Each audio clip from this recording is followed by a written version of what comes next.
ہر زمانے میں انہوں نے اپنے اعلی کار خریدے ہیں، اور ان کا موجودہ اعلی کار یہ مرتد وسیم رضوی ہے، جس نے قرآن کے حوالے سے گستاخیاں کی، 26 آیات کے حوالے سے سپریم کورٹ میں عرضی دائر کر دی کہ یہ ٹیررزم کو بڑھاوا دیتی ہیں آیتیں، آتنکواد کو بڑھاوا دیتی ہے، معاذ اللہ رب العالمین۔ ہمیں اس سے کوئی مطلب نہیں ہے کہ کہاں دائر کی گئی، نہیں کی گئی، کیا فیصلہ آئے گا، کیا نہیں آئے گا، کیا بحث ہوگی، کیا نہیں ہوگی، ہمیں اس سے کوئی فیصلہ نہیں، کوئی مطلب نہیں ہے۔ ہمارا ایمان ہے کہ یہ قرآن جو آج ہمارے پاس موجود ہے، یہ وہی قرآن ہے جسے لے کر جبریل امین آقا کی بارگاہ میں آئے، اور اس میں ایک جملے 26 آیتوں کی تبدیلی تو کجا، ایک جملہ، ایک لفظ، ایک نقطے کی بھی تبدیلی نہیں ہو سکتی، کیونکہ اس کی حفاظت کسی انسان کے ذمے نہیں ہے، بلکہ اللہ نے اپنے ذمہ کرم پہ لے رکھا ہے۔ انا نحن نزلنا الذکر وانا لہ لحافظون۔ اللہ پاک نے فرمایا ہم نے قرآن اتارا اور ہم ہیں اس کی حفاظت کرنے والے۔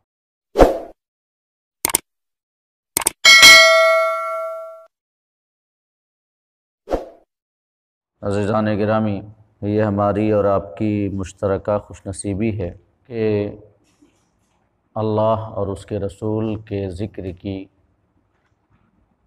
محفل میں شرکت کی سعادتیں حاصل کر رہے ہیں۔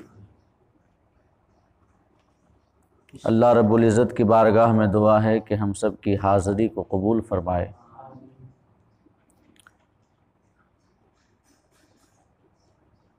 ایک روایت ہمیں یاد آتی ہے کہ حضرت معاذ ابن جبل رضی اللہ تعالی عنہ اللہ کے رسول کے ایک برگزیدہ صحابی ہیں۔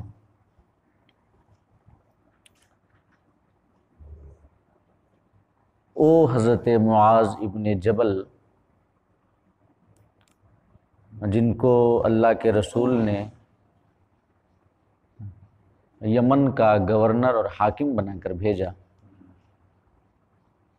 دوسرے صحابہ سے کہا کرتے تھے کہ تعالوا نؤمن ساعتاً،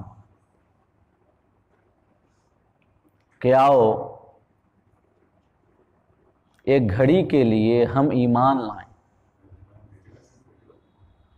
دوسرے صحابہ سے حضرت معاذ ابن جبل، ایک جلیل القدر صحابی، وہ کہتے تھے آؤ ایک گھڑی کے لیے ہم ایمان لائیں۔ حالانکہ وہ مومن تھے، تمام صحابہ ایمان کے اعلیٰ درجے پہ فائز تھے۔ صحابیت کے لیے سب سے پہلی شرط ہی یہ ہے کہ مومن ہو اور حالت ایمان میں اللہ کے رسول صلی اللہ علیہ وسلم کی زیارت کی ہو۔ تو آخر کیا مطلب تھا حضرت معاذ بن جبل کے یہ اس فرمان کا کہ آؤ ایک گھڑی کے لیے ہم ایمان لائیں؟ علماء فرماتے ہیں کہ حضرت معاذ ابن جبل دوسرے صحابہ کو اللہ اور اس کے رسول کے ذکر کی محفل میں بیٹھنے کی دعوت دیتے تھے، اور کہتے تھے کہ آؤ کچھ گھڑی کے لیے ہم بیٹھ کر کے، ان کے فرمان کا مفہوم یہ ہے کہ کچھ گھڑی بیٹھ کر ہم اللہ اور اس کے رسول کا ذکر کریں اور اپنے ایمان میں استحکام اور پختگی پیدا کریں، اپنے ایمان میں مضبوطی لائیں۔ تو یہ جو ذکر کی محفلیں ہیں، ہمیں اللہ کا شکر ادا کرنا چاہیے کہ ہمیں ایسی محفلیں میسر ہیں، اور آج کے اس پرفتن دور میں جب کہ ایمان کو لوٹنے والے بھیڑیے ہر چہار جانب پھر رہے ہیں، موقع کی تاک میں لگے ہیں کہ کب انہیں موقع ملے اور ہمارے ایمان کی اس قیمتی اور عظیم دولت کو ہم سے چھین لیں، تو اس پرفتن دور میں ضروری ہے کہ ہم کوئی عمل ایسا کریں کہ جس سے ہمارے ایمان میں استحکام ہو، مضبوطی ہو، پختگی ہو، تسلب آئے، شدت آئے۔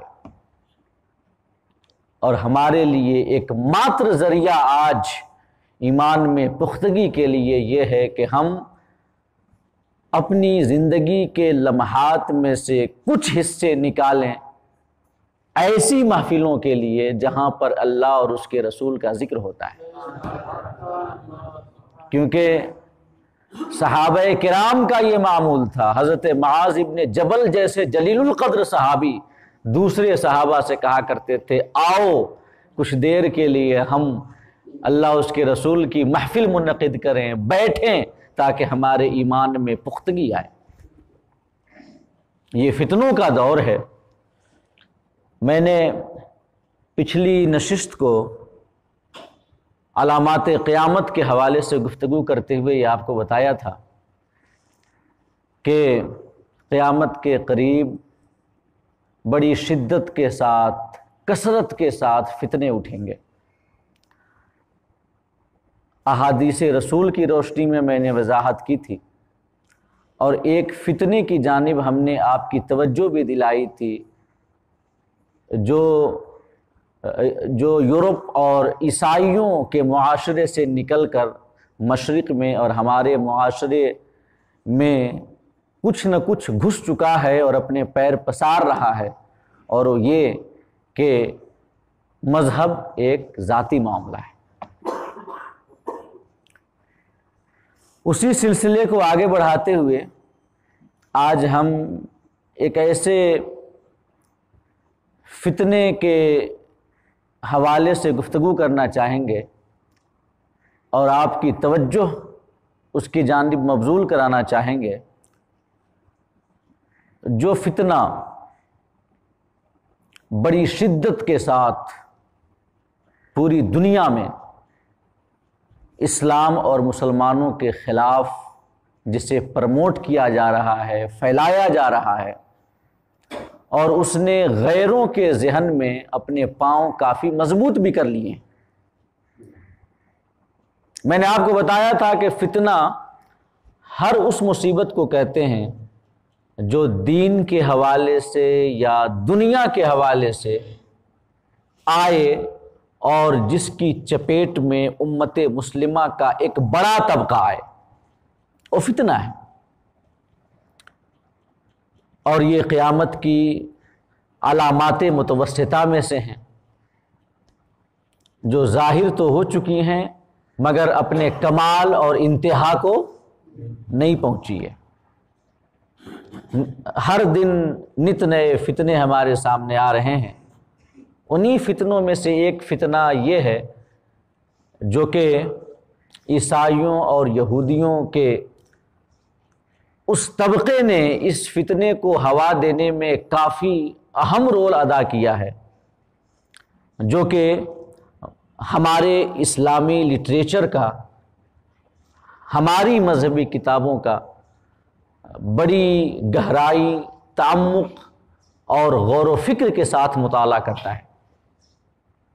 اس وجہ سے نہیں کہ وہ اسلام کی حقانیت کا پتہ لگا سکے، اس وجہ سے نہیں کہ اسلام کی حقیقت تک رسائی حاصل کر کے ایمان سے اپنے قلب کو جگمگا سکے، بلکہ اس نیت سے کہ اسلام کے اندر، پیغمبر اسلام کے اندر، اسلام کی مقدس کتاب قرآن مجید کے اندر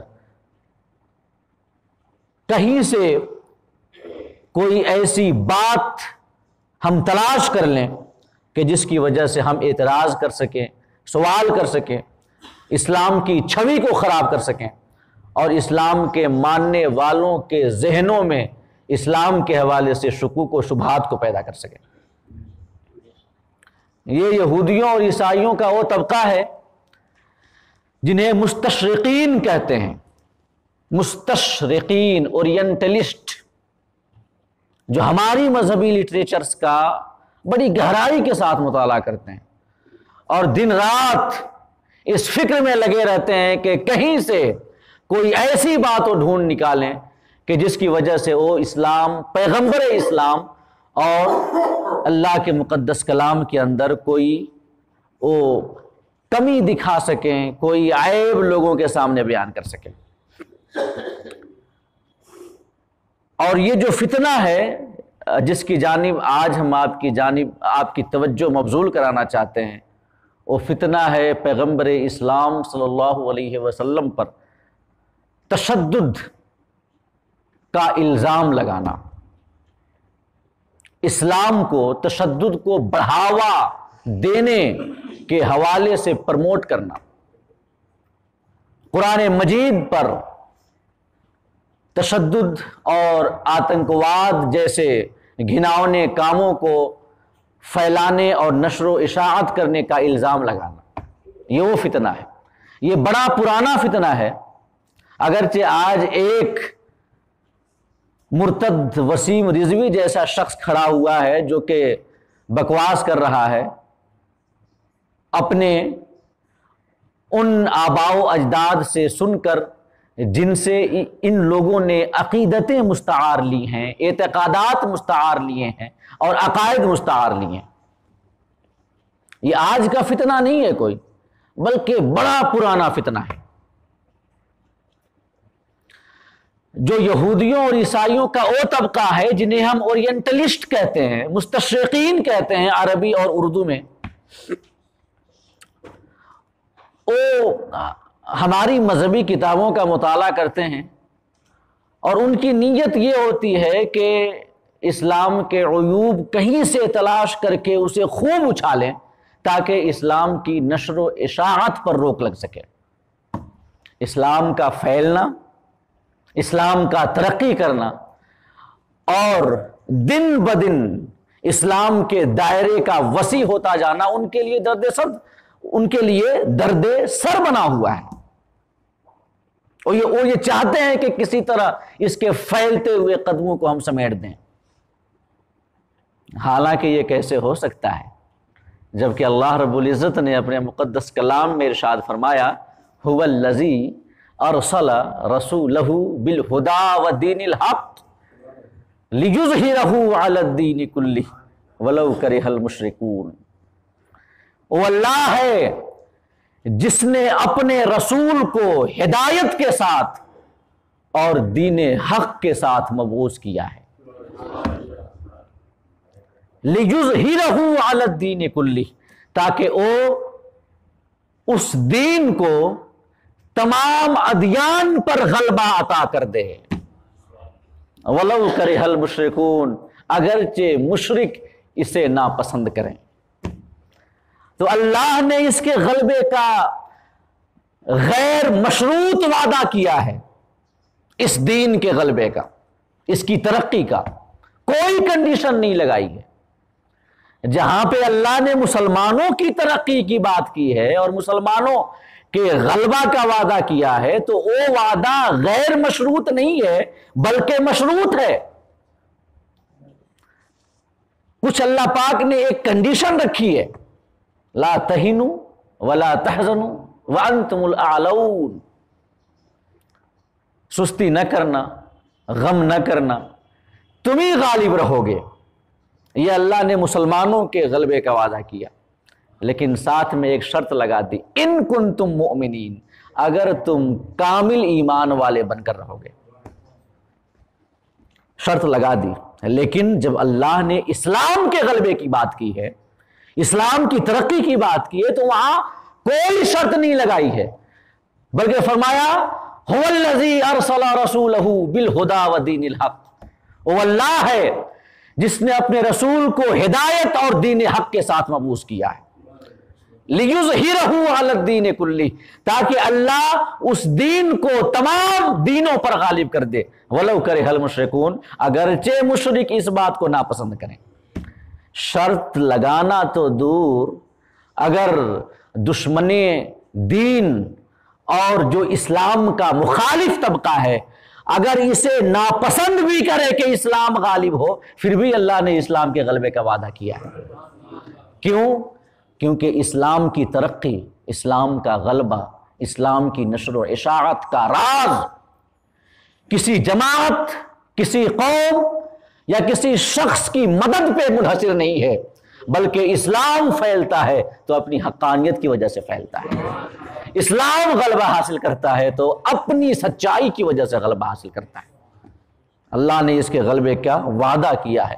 وہ لاکھ کوششیں کرتے رہیں، جو مخالفین اسلام ہیں، دشمنان اسلام ہیں، لاکھ کوششیں کرتے رہیں، لاکھ ریشہ دوانیاں کرتے رہیں، لاکھ راستے تلاش کرتے رہیں کہ کہیں سے اس پھیلتے ہوئے سمندر کی راہ میں بند باندھا جا سکے، تو یاد رکھیے چھوٹے چھوٹے چشموں کی راہوں میں بند باندھا جا سکتا ہے، ایک سمندر کے راستے میں کبھی بند نہیں باندھا جا سکتا۔ تو فتنہ جو آج بڑا پھیل چکا ہے اور معاشرے کے اندر موجود ہے، اور جس کے اصل بانی مبانی عیسائیوں اور یہودیوں کے اسکالرس ہیں، یہ یہاں کے یہ جاہل طبقہ جو یہاں والے ہیں، انہیں کیا پتا، ان کا تو علم سے کوسوں دور کا واسطہ نہیں ہے۔ انہیں یہ پڑھنے پڑھانے علم حاصل کرنے یا نالج اور جانکاری حاصل کرنے کی انہیں فرصت ہی نہیں ہے، اپنی جہالت میں مگن ہے، یہ جہالت میں مگن ہے۔ یہاں کے دشمنان دین کی جہالت کا اس سے بڑا ثبوت اور کیا ہوگا کہ ایک ایسے شخص کو اپنا ماوا ملجا اور حاکم تصور کیے ہوئے ہیں جو ان کی جڑوں کو کاٹ رہا ہے۔ اس سے بڑا ثبوت اور کیا ہوگا، جو انہیں نقصان پہ نقصان دیے جا رہا ہے، تکالیف پہ تکالیف دیے جا رہا ہے، مصیبتوں پہ مصیبتوں میں انہیں گھیرتا جا رہا ہے، مگر پھر بھی اپنی جہالت کی وجہ سے اپنے سروں پہ بٹھا کے رکھے ہوئے ہیں۔ اس سے زیادہ جہالت کی بات اور کیا ہو سکتی ہے؟ اس سے اچھا تو امریکہ کے لوگ ہیں نا کہ جنہوں نے ایک جاہل کو نکال باہر پھینکا، ہے کہ نہیں؟ کیونکہ وہاں علم ہے اور یہاں جہالت ہے۔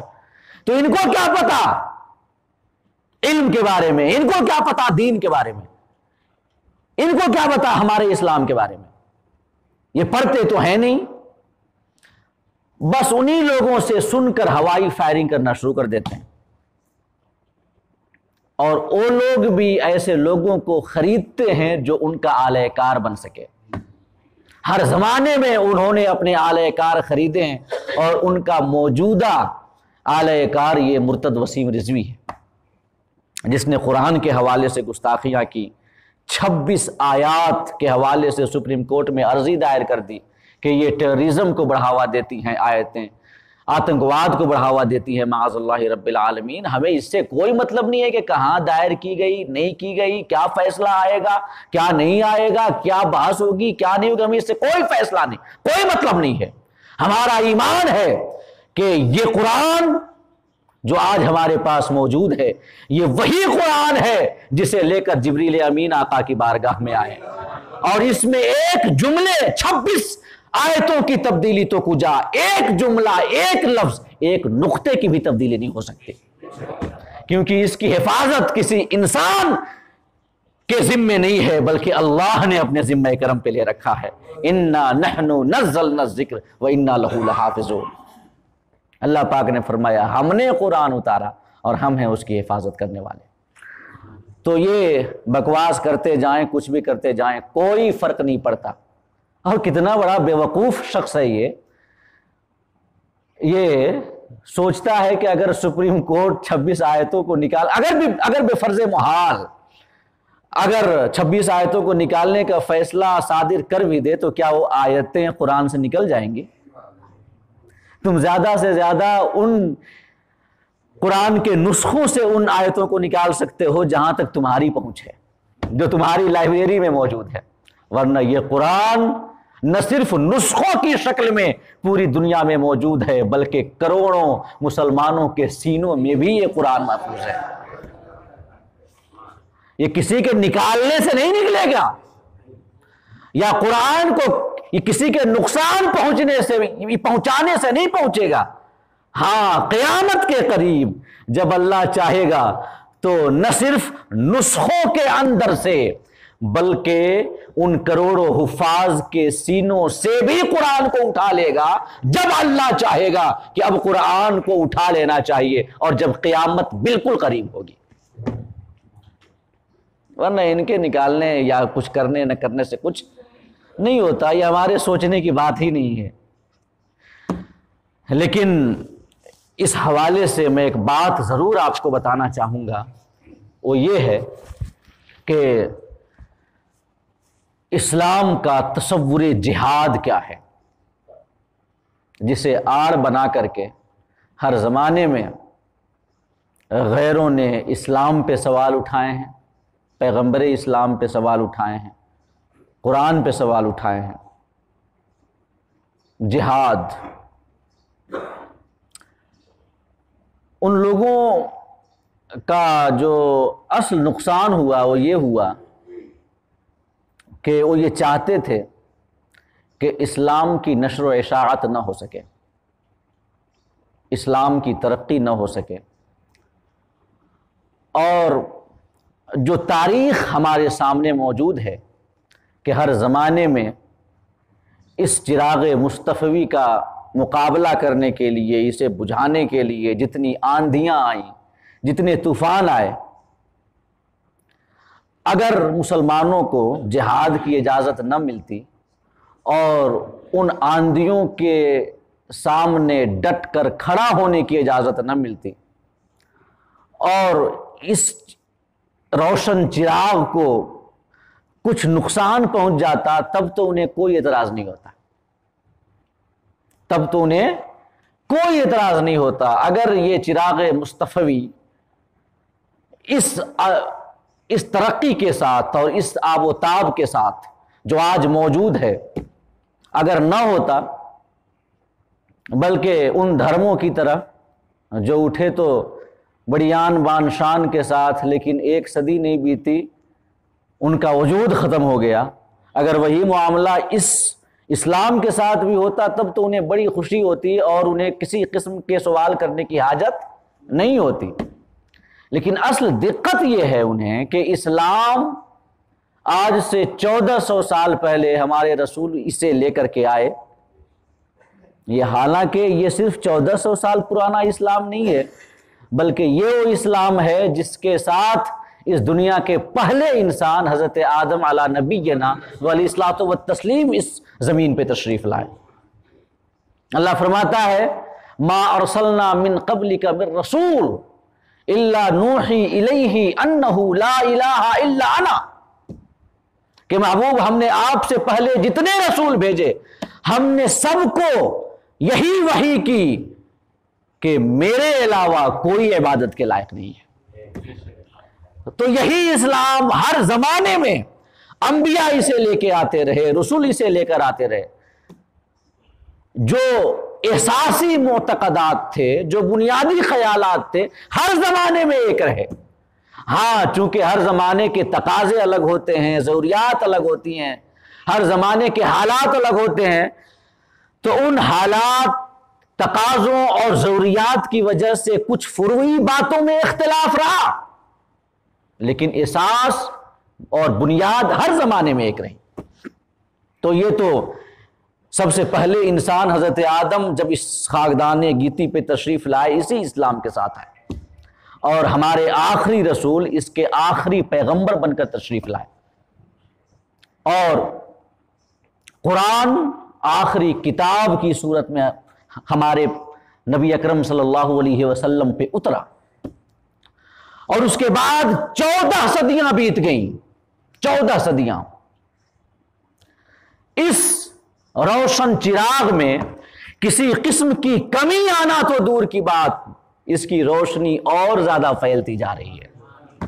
یہی انہیں سب سے زیادہ مصیبت لگتی ہے، یہی بات کہ آخر کتنے مذاہب آئے، کتنے دھرم آئے، ایک صدی کے اندر ان کا نام و نشان مٹ گیا، اور یہ 14 صدیاں بیت گئیں، آج تک موجود ہے اور بڑی شد و مت کے ساتھ پھیلتا جا رہا ہے۔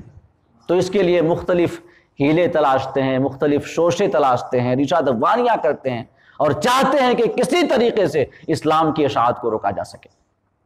حالانکہ فانوس بن کے جس کی حفاظت ہوا کرے، وہ شمع کیا بجھے جسے روشن خدا کرے، ہے کہ نہیں؟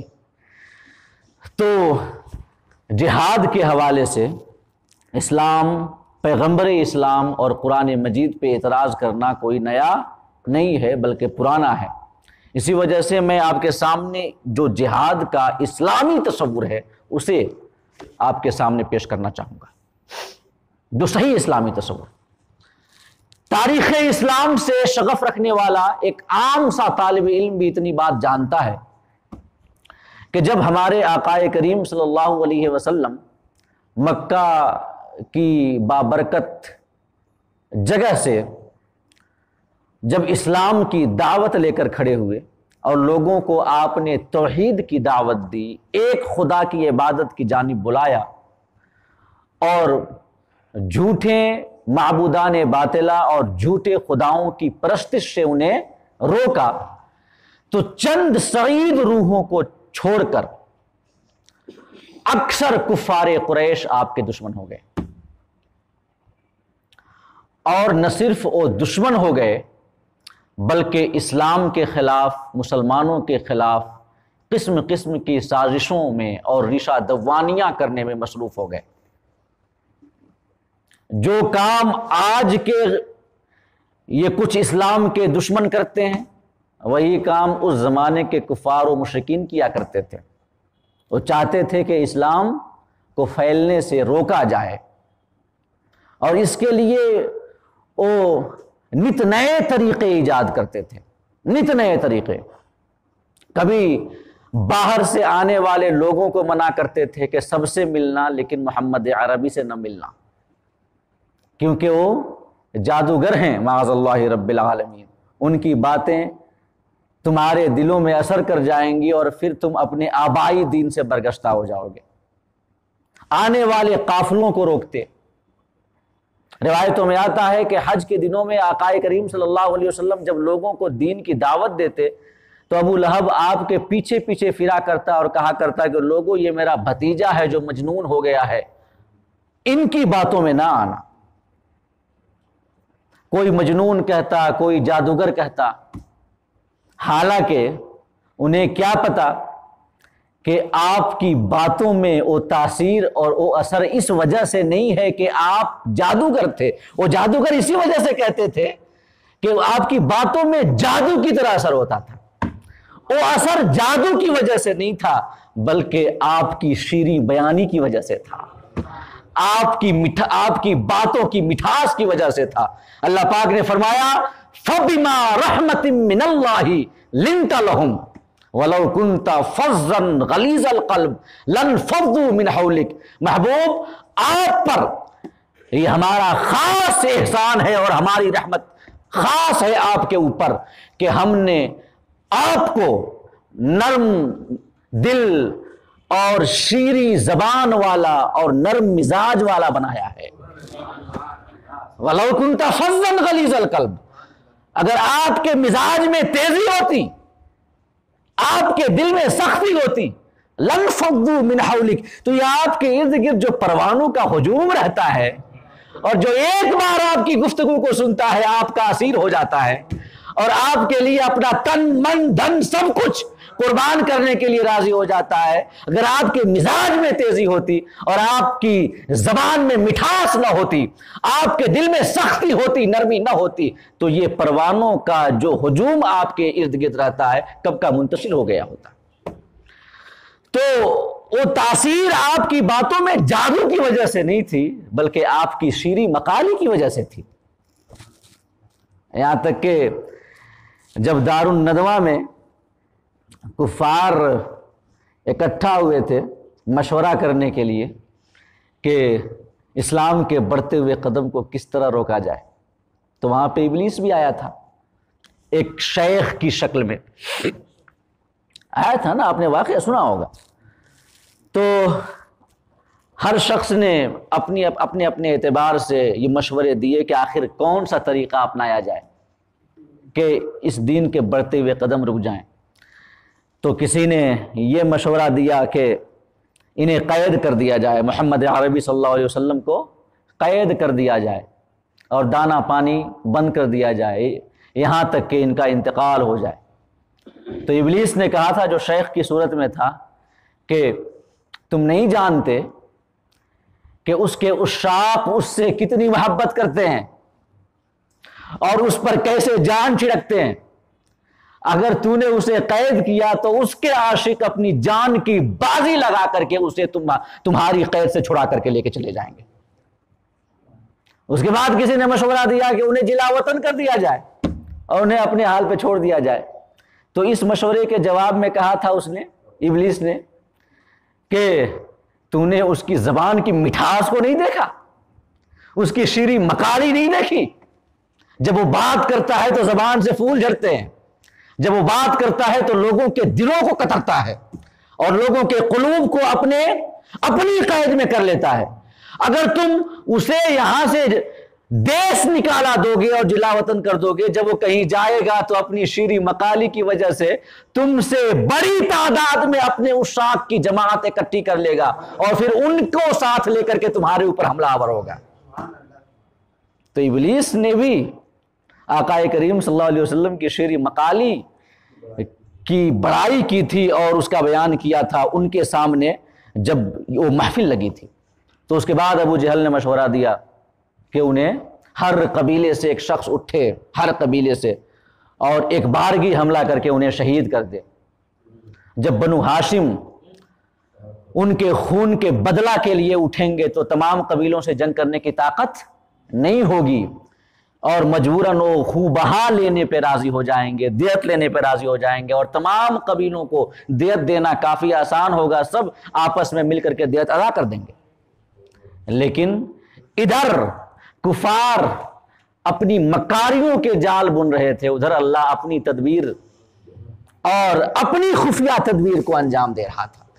اللہ پاک نے جبریل امین کو بھیجا، محبوب حکم آیا ہے آج ہی کی رات یہاں سے نکل جائیں، آج ہی کی رات مکہ کو چھوڑ دیں۔ آپ نے بستر پہ حضرت علی کو بٹھایا، باہر نکلے، دیکھا کہ ہر قبیلے سے ایک نوجوان ہاتھ میں ننگی تلوار لیے کھڑا ہے۔ آقا کریم صلی اللہ علیہ وسلم نے مٹی اٹھائی، قرآن کی کچھ آیتیں پڑھی، دم کی اور ان کے سروں پہ اس مٹی کو ڈال دیا۔ اللہ نے ان کی آنکھوں اور ہمارے رسول کی ذات گرامی کے بیچ ایک پردہ حائل کر دیا، آقا سامنے سے گزر گئے، انہیں خبر تک نہ ہوئی۔ تو میں بتانا یہ چاہتا ہوں کہ جو کفار مکہ تھے، مشرکین مکہ تھے، کئی طریقے ایجاد کرتے تھے اسلام کو روکنے کے لیے، اسلام کے پھیلنے کو روکنے کے لیے۔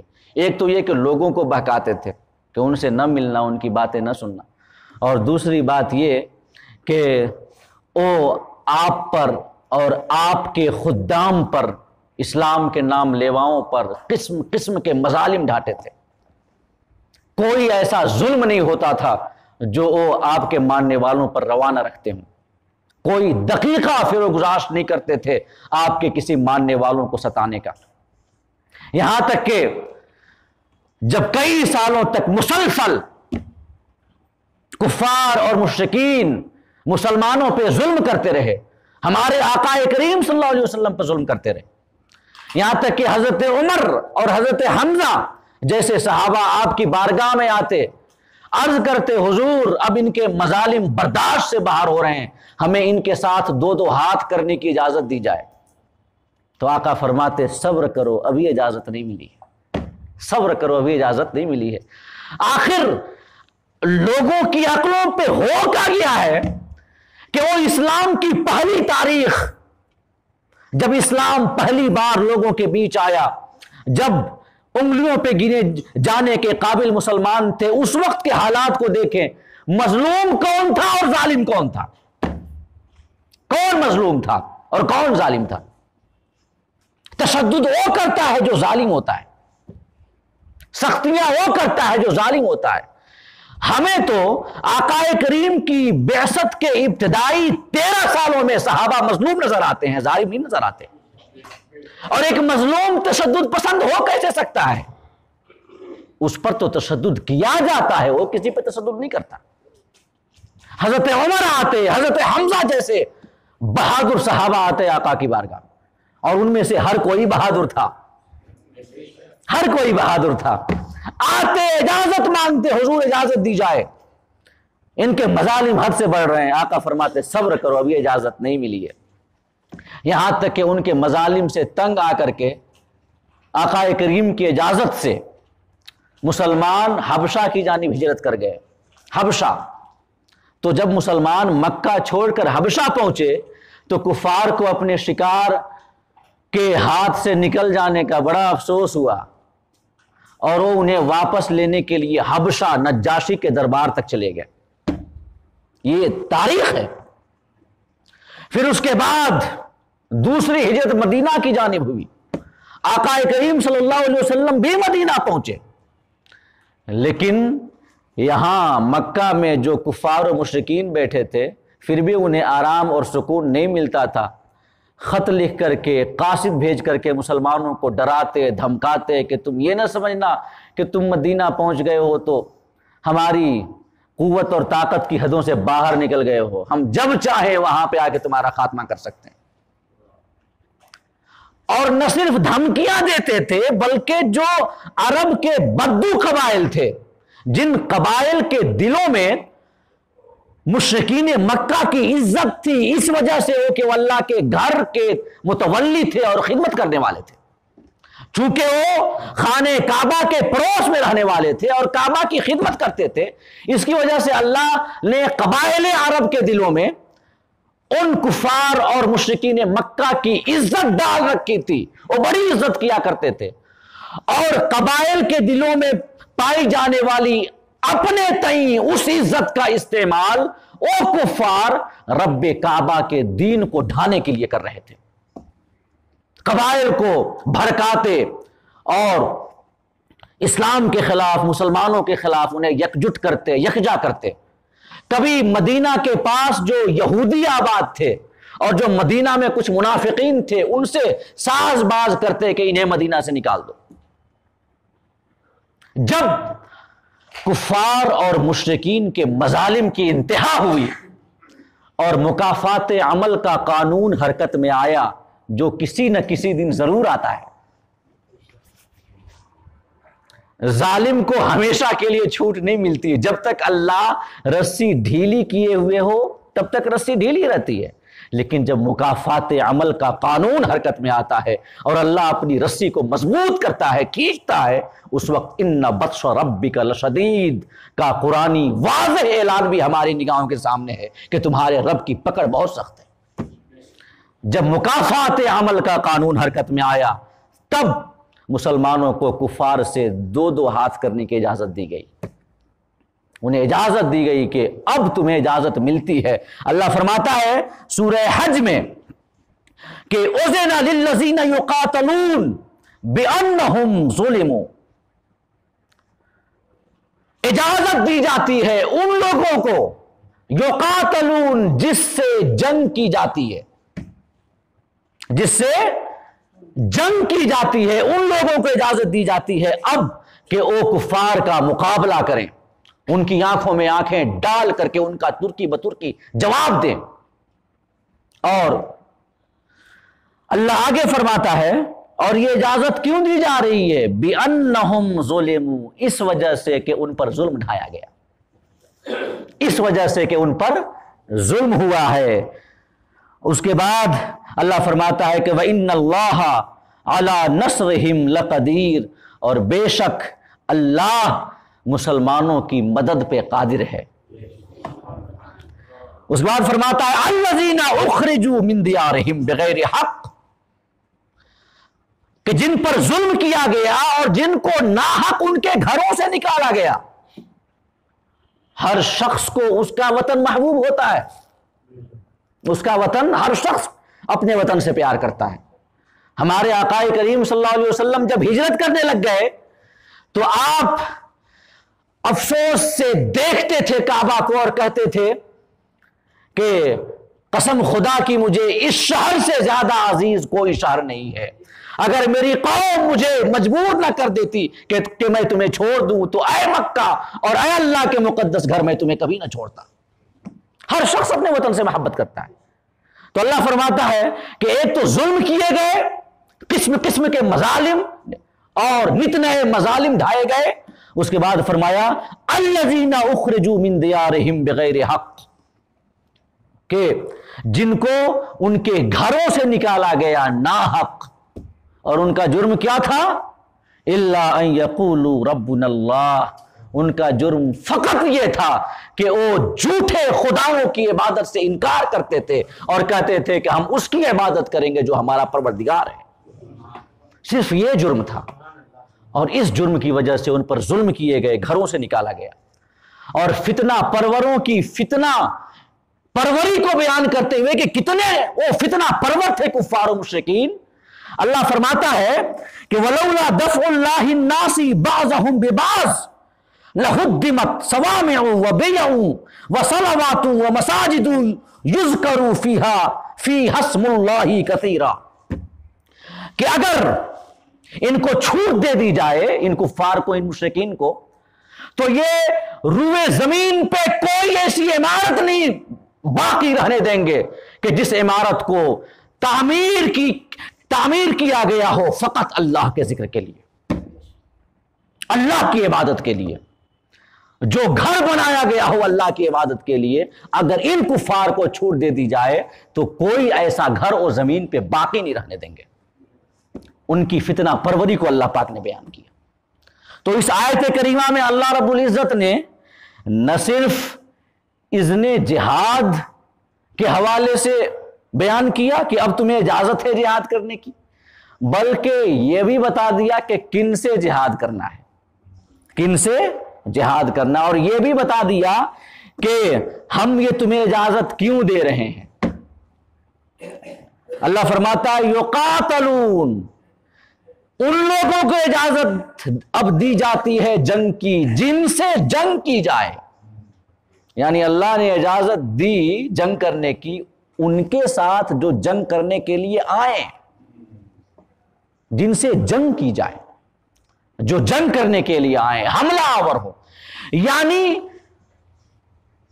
دفاع والی جنگ کی اجازت ملی، سیلف ڈیفینس، کہ اپنے آپ کو بچانے کے لیے. اور دنیا کا کون ایسا قانون ہے جو سیلف ڈیفینس کے لیے کسی پر حملہ کرنے کی اجازت نہیں دیتا؟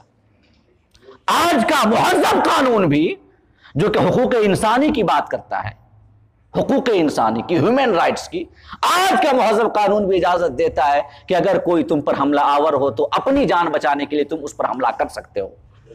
اور اللہ نے اجازت دی یقاتلون، کہ جب جنگ کی جائے تو تم بھی جنگ کرو. مطلب کیا یہ کہہ دیا جائے کہ کوئی جنگ کرنے کے لیے آئے تو اپنی گردن اس کے سامنے کر دو؟ اگر ایسا ہو جاتا تب تو ان اعتراض کرنے والوں کو کوئی موقع ہی نہیں ملتا اور بڑا خوش ہوتے، خوشیاں منا رہے ہوتے، کیونکہ ان کا مقصود جو حاصل ہو گیا ہوتا کہ زمانے سے محمد عربی کے نام لیوا چلے گئے، ان کا نام و نشان باقی نہیں رہا، اس وقت تو خوش ہوتے. تو اللہ نے کہا کہ جو جنگ کرنے آئے ان کے ساتھ جنگ کرو، اور ساتھ میں وجہ بھی بتا دی کہ ہم یہ اجازت اس وجہ سے دے رہے ہیں کہ تم پر ظلم کیا گیا اور تم کو تمہارے گھروں سے نکالا گیا. اور ساتھ میں ان کی فتنہ وری کو بھی بیان کر دی کہ اگر انہیں اجازت دے دی جائے، چھوٹ دے دی جائے کھلی، تو کوئی اللہ کا گھر وہ اس روئے زمین پہ باقی نہیں رہنے دیں گے.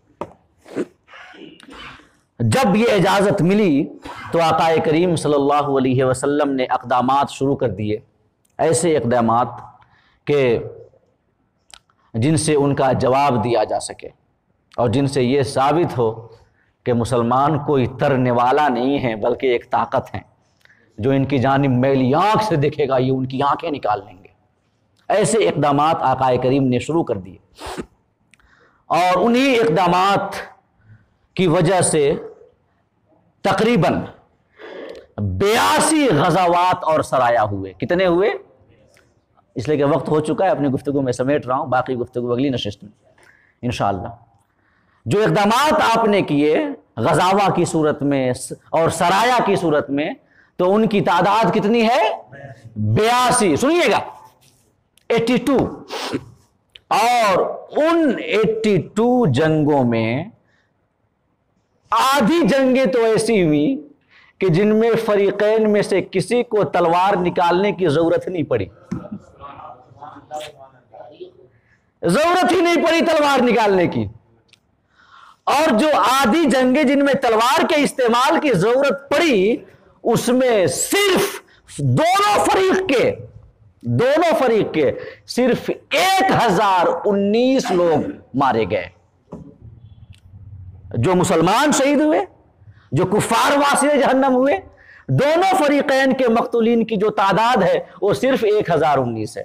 کتنی؟ صرف 1019. آج اگر چھوٹی موٹی کوئی جنگ ہو جائے تو لاکھوں میں مقتولین کی تعداد ہوتی ہے.